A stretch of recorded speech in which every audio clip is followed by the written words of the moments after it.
Os idosos no Brasil,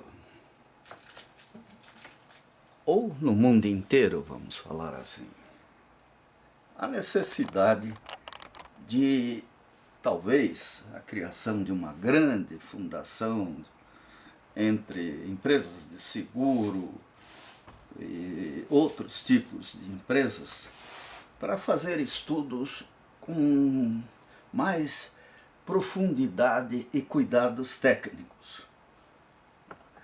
Eu tenho visto muito filme sobre a situação do idoso, sobre riscos, a possibilidade de acidentes, principalmente. Por razões óbvias, né? Estou aposentado, 70 anos, então me preocupa muito essa questão, né? Para mim, para os meus amigos, minha esposa. E aí a gente vê, para começar, o uso de forma talvez até irresponsável das estatísticas. A maneira de fazer uma estatística, né? É que nem eu vi em dois filmes aí que dizem 70% dos acidentes com idosos no Brasil são dentro de casa. Lógico, o idoso não tem condição de sair, né?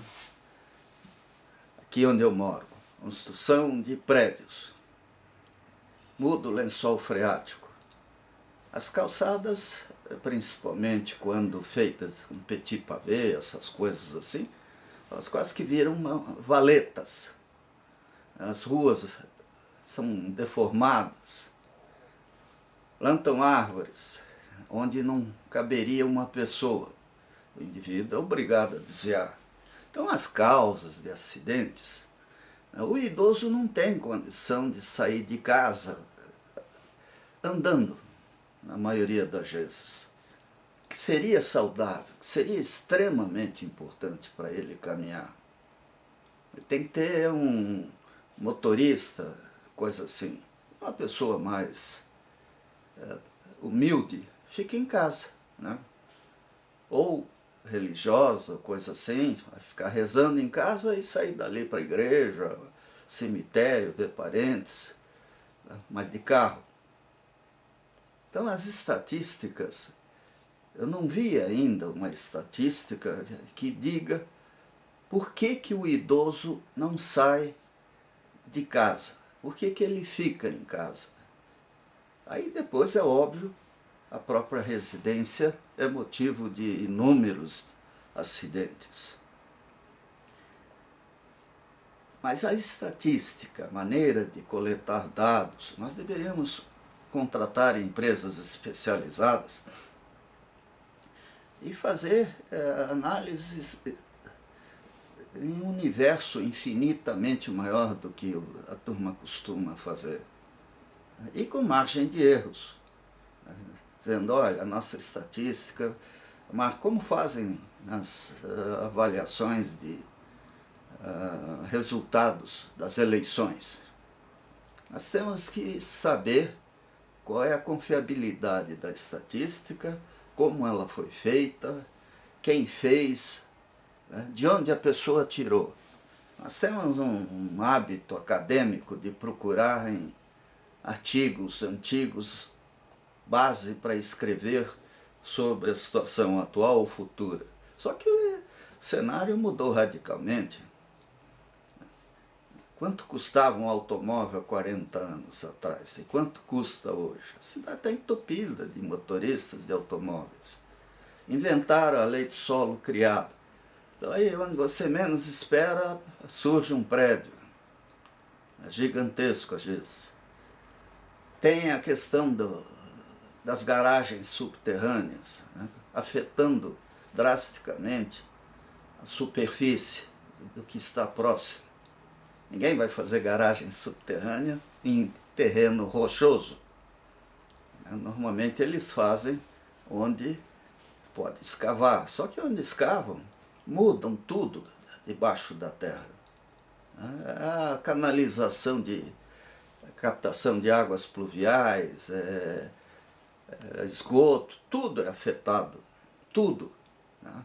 E o idoso, quando quer andar, quando ele precisa andar, quando é bom para ele andar, mas não tem calçadas, não tem condições de sair por aí.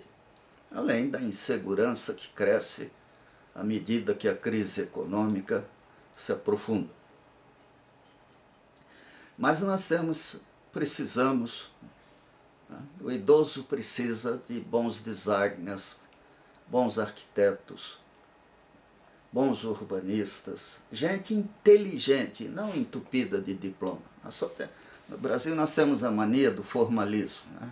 O cara é avaliado pela quantidade de diplomas. Estudo, mas normalmente estudo o que já aconteceu, não o que vai acontecer. Isso é ruim, porque esse pessoal toma decisões em cima da vida da gente, né? A fiscalização na indústria farmacêutica, né? A ética médica, clínica, há uma série de coisas que afetam a vida do idoso. Mas vamos falar daquilo que o pessoal gosta de falar, o ambiente dentro de casa. Eu vejo aí todo mundo falando, não, a cama tem que ser mais alta. Só que se o idoso cai da cama, como aconteceu comigo há um mês atrás, aí, talvez por causa de uma mistura de remédios e uma cerveja, um sonho, eu achei que estava jogando bola e na hora de chutar acordei com a cabeça contra a parede, cabeça, joelho, perna, tudo, e caindo de uma altura significativa da cama. Então tudo tem seus limites, tem que ter critérios. O chuveiro não pode ter box. Tá. Não pode? Depende, né? O idoso, a gente quando vai envelhecendo tem um momento, tem os limiares que ninguém diz com clareza quais são. Então, qual é a tendência de quem passou 50, 60, 70 anos entre paredes tomando banho? É se apoiar na parede. Então essa transição entre um banheiro convencional e um banheiro, talvez por uma pessoa já bastante envelhecida, ela tem que ser estudada, ela tem que ter critérios. Os tapetes, os malditos tapetes, muitas vezes são necessários, né? Agora, como colar? Quem vai fazer isso? Então, há muita coisa, a tecnologia a favor do idoso. Felizmente, esse mercado está surgindo com força.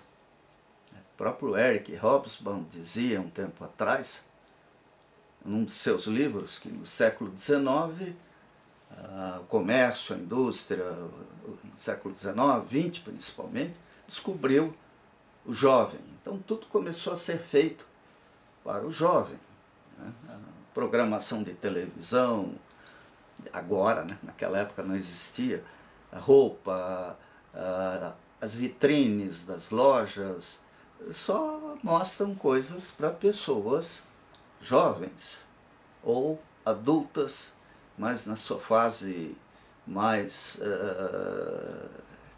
aquisitiva. O idoso, propriamente, dificilmente encontra uma loja dedicada a ele. Ou restaurante, ou bar, ou cidade. É tudo feito dentro de critérios que 5, 10, 20 anos atrás. Aqui em Curitiba há uma idolatria a certos urbanistas. Fizeram um trabalho magnífico em relação à cultura da época. Só que hoje o cenário é completamente diferente. E aí?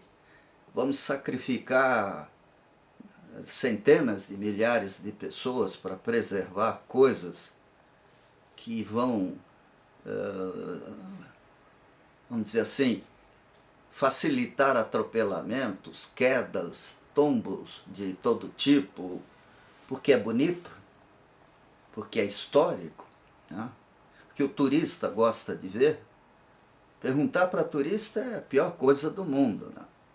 O turista, ele se diverte até quando vê coisa errada na cidade que ele está passeando, porque ele volta com a convicção de que saiu de um ambiente mais desenvolvido para conhecer aquela taba mal feita, aquela aldeia mal feita, aquela cidade assim singular, bela, mas ordinária em certos aspectos. Então, nós precisamos, em relação aos idosos, desenvolver uma nova cultura, uma nova produção de filmes educativos, de orientação adequada. Do jeito que está, a gente tem até medo de ver esses filmes. É que nem eletrodoméstico. É um pesadelo para quem não enxerga direito, para quem tem dificuldade de mexer com botões, onde tudo é feito esteticamente, não há contraste adequado, o tamanho das letras é insignificante, os comandos exigem uma habilidade que talvez as futuras gerações tenham, mas nós não temos. E aí? Será que eles querem que o idoso se mande para um asilo? Ou viva a dependência dos filhos? A gente quer ter autonomia. Nós não queremos depender de ninguém. Em último caso, tudo bem. E isso é uma situação também que depende de recursos econômicos, financeiros, da aposentadoria, que o governo faz um esforço monumental para baixar. O aposentado se transformou no vilão da economia. Eles não falam nos juros, eles não falam nos dealers, eles não falam de como o Banco Central se relaciona com aqueles que manipulam juros. A auditoria da dívida interna, até há um portal muito honesto, sério, que deve ser visitado, que é a Auditoria Cidadã da Dívida, né? Nunca foi feita. Então, o que vale para esses políticos que decidiram o que nós estamos tendo agora, o que valia, era demagogia, era o resultado de curto prazo e não de longo prazo. Isso é que assusta quando a gente vê esses partidos políticos. A própria presidenta, um ano atrás, disse: não, nós vamos ganhar a eleição de qualquer jeito, nem que o diabo não sei o quê. Falou uma coisa assim. Está aí o resultado. E as emissoras de TV só faziam pressão em cima do futebol da Copa do Mundo. Parece que o pessoal sabia tanto o que estava acontecendo que quando iniciaram as entrevistas com os candidatos à presidência da República, a dupla da Rede Globo que entrevistou a nossa presidenta foi com o pé alto, fazendo perguntas que eles deveriam ter feito 1, 2, 3, 4 anos antes. Por que silenciaram? Por que não fizeram reportagens alertando sobre equívocos que poderiam estar acontecendo? O juiz Sérgio Moro está mostrando muita coisa, mas ele está mostrando uma ponta do iceberg. Há outras coisas que precisam ser esclarecidas. É gozado, até essas emissoras de TV falam muito em editais, renovação de concessões, tem que licitar, não sei o quê. Bom, e as de televisão, por que não foram licitadas? As concessões venceram? Não. A lei que eram contra o horário eleitoral, agora aplaudem porque eles descontam do imposto de renda. Aceitam propaganda de qualquer porcaria. Lógico, dão dinheiro. Então a gente é obrigado a ter cuidado com isso tudo. E o idoso, acima de tudo, é a principal vítima de tudo isso. Quer dizer, se o Brasil quebrou, se nós estamos numa crise monumental e ela está só começando, por quê? Até bom, eu sou do setor de energia elétrica, né? Vai sobrar energia. muita energia, né? Porque é lógico, tem muita usina grande aí entrando em operação e nós estamos, tomara que seja, no final de um período longo de estiagem monumental, inédito talvez, desde que, nesses últimos 100 anos. Se isso acabar de fato, as usinas hidrelétricas de grande porte estão em construção, de pequeno porte, tudo isso vai entrar em operação para um país que estará em crise. Eles vão o quê? Fazer aumentar a tarifa, coisa assim. E o idoso, como é que ele vai viver na casa dele? Pagando energia cara, pagando água cara, pagando serviços, impostos gigantescos, que o pessoal está aumentando. Eu duvido que eles baixem os impostos quando a crise terminar. Já estão falando em metrô e outras coisas, né, para gastar e dizer que depois vai faltar dinheiro.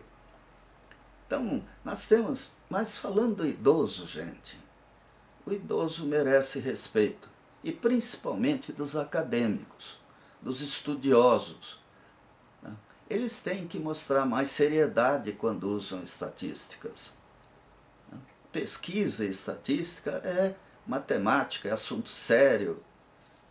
A amostragem, taxa de erro, função de distribuição lá de probabilidade, risco, há uma série de coisas, né? Felizmente eu tive a oportunidade de estudar esse assunto diversas vezes.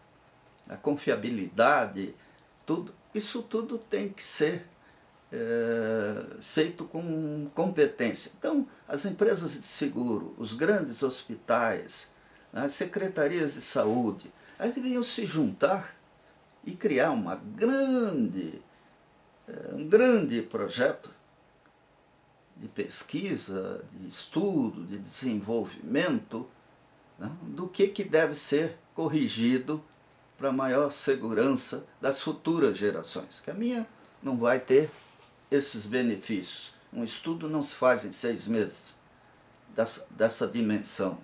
O que dá para fazer em curto prazo é apontar erros que a gente nota em filmes, que a gente até coloca em blog, etc., mas que são para reflexão, porque de fato há muita coisa que é esquecida ou mal usada quando se trata do idoso.